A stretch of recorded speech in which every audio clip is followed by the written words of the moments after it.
Yo, what's up mga ka-idol? For today's video ngayon, may naisip tayong kalokohan, no? Ma-magic prank natin ang aking asawa. What the fuck? At kung ano yung magic prank na yun, ito yon Mountain Dew. Ipapakita natin sa kanya kung paano tayo mag-magic. Palalabasin natin yung laman ng Mountain Dew. Ayan, may laman yan. Hindi pa yan bukas. Palalabasin natin yung laman ng Mountain Dew dito sa bibig natin. Nang nakapatong lang yung Mountain Dew dito sa noo natin. So, excited na akong gawin to kasi matagal ko na itong gustong gawin sa kanya. Pero hindi natin nagagawa kasi busy tayo sa work. Pero ngayon, nagkaroon tayo ng pagkakataon, gagawin natin to sa kanya. Magic prank natin. Magic prank natin siya. Malapit ng magic na to. Panoorin nyo. Tara, tawagin natin siya. Wala kasi siya, nandun siya sa labas. Da! Da! Da! Ano ba yun? Halika dito. May magic prank. May magic ako sa'yo. Ano naman yan? Opo ka dyan. Payag ka. Magic. Naniniwala ka sa magic? Hindi. Maniwala ka kasi totoo to, magic na to.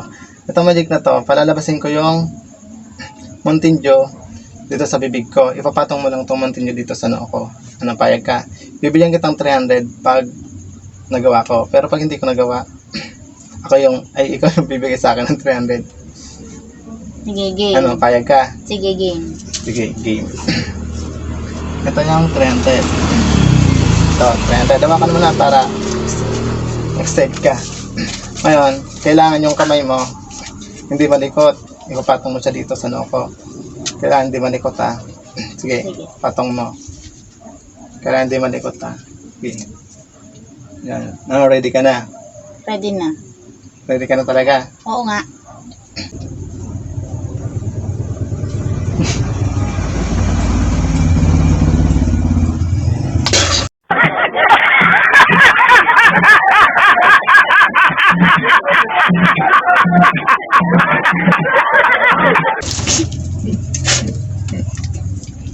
Bayan na, basta Narito. naman. Bakit? Magic nga, diba? Bakit nang magic mo? Bakit? Hindi nakakatuwa. Lumabas yung Mountain Hindi Dew. nakakatuwa.